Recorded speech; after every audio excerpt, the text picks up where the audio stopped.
Bonjour et bienvenue dans votre revue de presse du jour sur adionews.info. Souleymane Ndéné Ndiaye critique le gouvernement de Macky Sall et déclare dans Direct Info que rien n'a été bon ces 2 ans.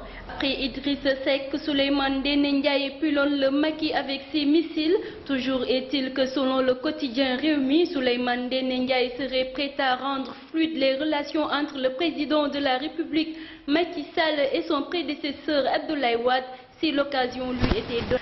Le problème du statut spécial de Touba n'est pas en effet sans lien avec la question des locales du 29 juin prochain, d'autant que se prévalant de cette particularité de leur cité, les autorités de Touba ont élaboré pour ces consultations une liste non paritaire qui a nourri les débats politiques de ces derniers jours.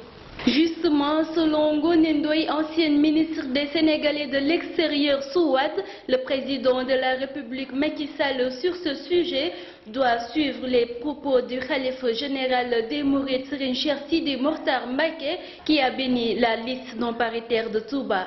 Le quotidien rebondit sur le thème de la déclaration de patrimoine, un sujet fort d'actualité il y a quelques mois. Il revient au devant de l'actualité à la faveur de la conférence régionale sur la déclaration de patrimoine pour l'Afrique de l'Ouest et du Centre qui s'est tenue à Dakar.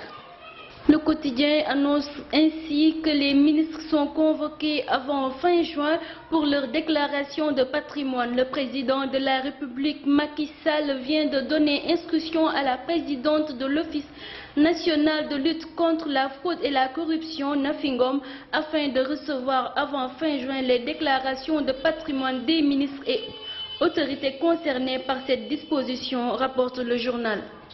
Sur le mur de la corniche, les défenseurs du littoral ont gagné leur combat contre l'ambassade turque.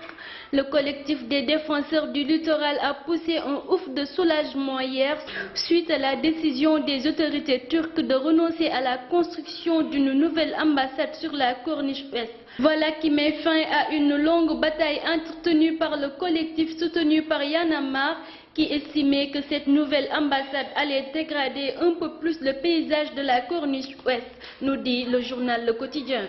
Fait divers, affaire du lynchage du DJ antillais à Paris. Selon l'Observateur, le Sénégalais Amadou Fall est condamné à 18 ans de prison ferme. Le DJ Claudie Elisor a été battu à mort par une foule dont Amadou Fall après qu'il ait refusé l'accès à une soirée à un jeune du quartier. C'est fini pour votre revue de presse d'aujourd'hui sur adionews.info. Merci, à très bientôt.